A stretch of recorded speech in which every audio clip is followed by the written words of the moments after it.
everyone, welcome to our channel Shashank Edunet Classes. I am CS Isha Tayal and today we are going to discuss about small company and its benefit. So let's start with the definition of small company. The term small company has been defined under section 2 subsection 85 of Companies Act 2013, and as per this section, small company is a company which is other than a public limited company. The paid up share capital of a small company is less than or equal to 4 crores and the turnover of the company is less than or equal to 40 crores or such limit as may be prescribed from time to time. Now let's analyze the definition in detail. First, a small company should be other than public limited company, which means a public limited company cannot enjoy the status of small company. To have a status of small company, your company should be private limited company. This is the number one condition. उसके बाद, when we move further, it says the paid up share capital of company should be less than or equal to 4 crores subject to the maximum limit of 10 crores. That means if the paid up capital is more than 4 crores, then you cannot enjoy the status of small company. And the turnover of company should be less than or equal to 40 crores subject to maximum limit of 100 crores. Now we know this limit 4 crore and 40 crores. Then what is this maximum limit? These limits have been modified by government from time to time, and in future also they can increase the limit from 4 crores to and 40 crores. But the maximum limit is 10 and 100. They can go beyond that. Now the most important point to be noted here is these two conditions, paid up capital and turnover. These conditions to be satisfied simultaneously to enjoy the status of small company. ऐसा नहीं है कि हमारी paid up capital तो 4 करोड़ से कम है, लेकिन हमारी टर्नओवर 40 करोड़ से ज्यादा है, तो क्या हम स्मॉल कंपनी बन पाएंगे? नहीं। और अगर हमारी टर्नओवर तो 40 करोड़ से कम है, लेकिन पेड अप कैपिटल 4 करोड़ से ज्यादा है, तब भी हम स्मॉल कंपनी का स्टेटस अवेल नहीं कर पाएंगे। हमारी दोनों कंडीशन साइमल्टेनियसली सेटिस्फाई होनी चाहिए। इसको हम एक एग्जांपल से भी ले सकते हैं। जैसे हमारी कंपनी है a private limited, it has paid up share capital of ₹3 crores and turnover as per latest audited balance sheet और financial statement, its turnover is 20 crores. Now let's analyze these two paid up capital and turnover in the context of our definition. Paid up capital is less than 3 crore. क्या ये 4 crore से कम है? Yes. Turnover is 20 crore. क्या ये हमारी 40 crore से कम है? Yes. Both the conditions are satisfied, so A Limited is a small company.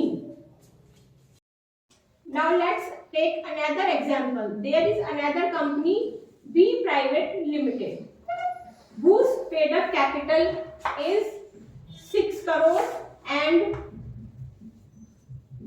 turnover as per latest available balance sheet is 25 crore. Here, if paid up capital is less than 4 crore, no. Turnover less than 40 crores, yes.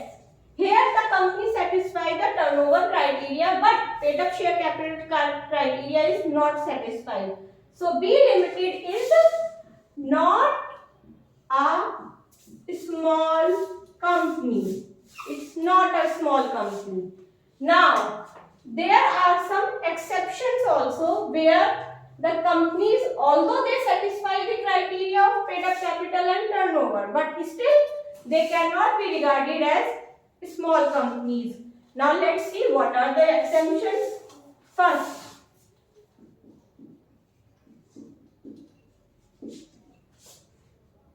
holding and subsidiary company.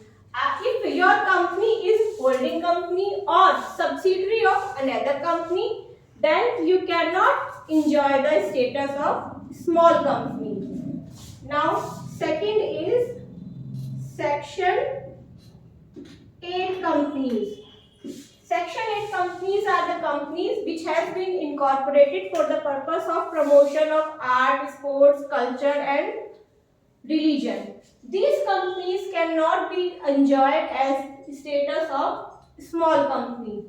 And third is the companies which has been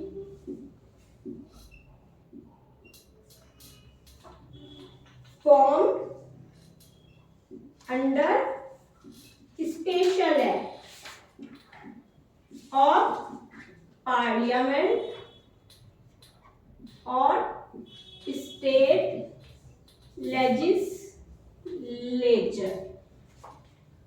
These companies are formed for public services and its examples are LIC and RBI. These companies cannot be regarded as small companies. So, first of all, a public company cannot be a small company. A Section 8 company cannot be a small company. A holding subsidiary company cannot be a small company. And the companies which or body corporate which have been formed under special act of parliament like LIC, RBI, they cannot be regarded as a small company even if they satisfy these two criteria of paid up share capital and turnover. I hope the definition is clear to you. Now let's move to the second part, that is benefits of small company. So let's start with the benefits available to small company. As small company don't have much business transactions, so the number of compliances applicable to them are very limited. So let's start with the first. Number of board meetings. A small company is required to hold only 2 board meetings in a calendar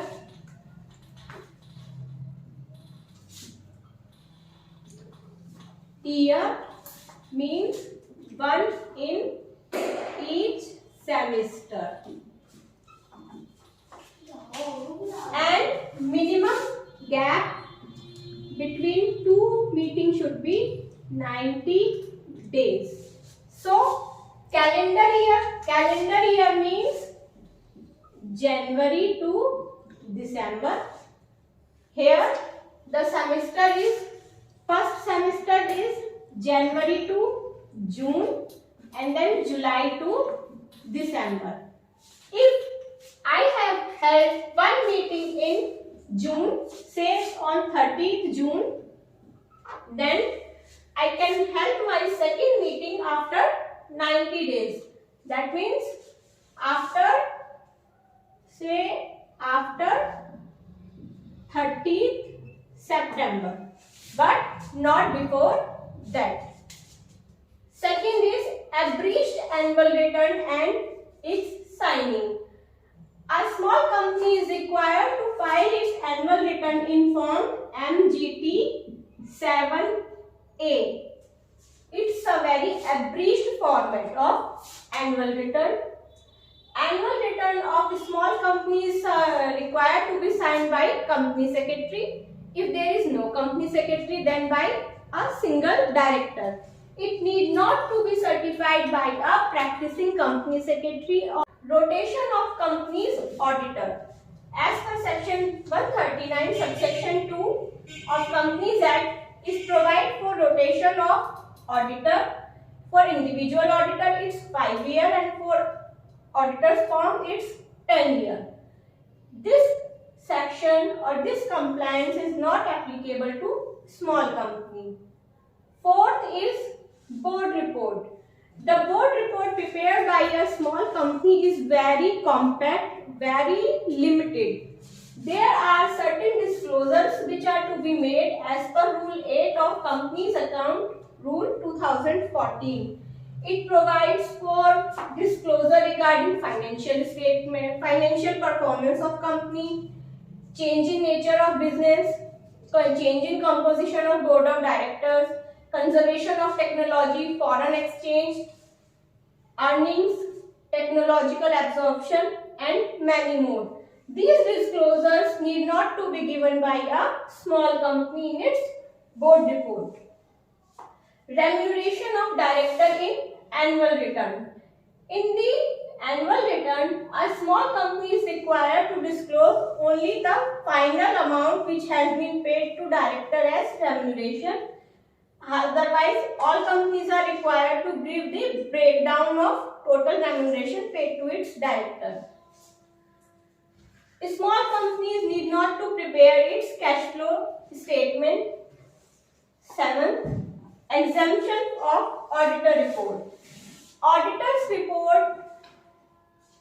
In auditor report, auditors are not required to provide report on internal financial control, and secondly, CARO 2020 is not applicable on small company. CARO is Companies Auditor Report Order 2020. If your company is a small company, then CARO is not applicable. You don't need to see the other criteria given in CARO for its applicability, like paid up share capital, turnover, and borrowing.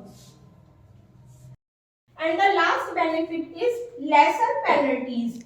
Section 92 provides for filing of annual return. 117 subsection 2 provides for filing of certain resolutions and agreement with ROC in form MGP 14. And section 137 subsection 3 provides for filing of financial statements. These sections are to be compulsory complied by all the companies. And in case of non-compliance, is directors and the company, they are liable for imprisonment and penalty. But in case of small company, they can pay only penalty in case they do not comply with the provision of these sections.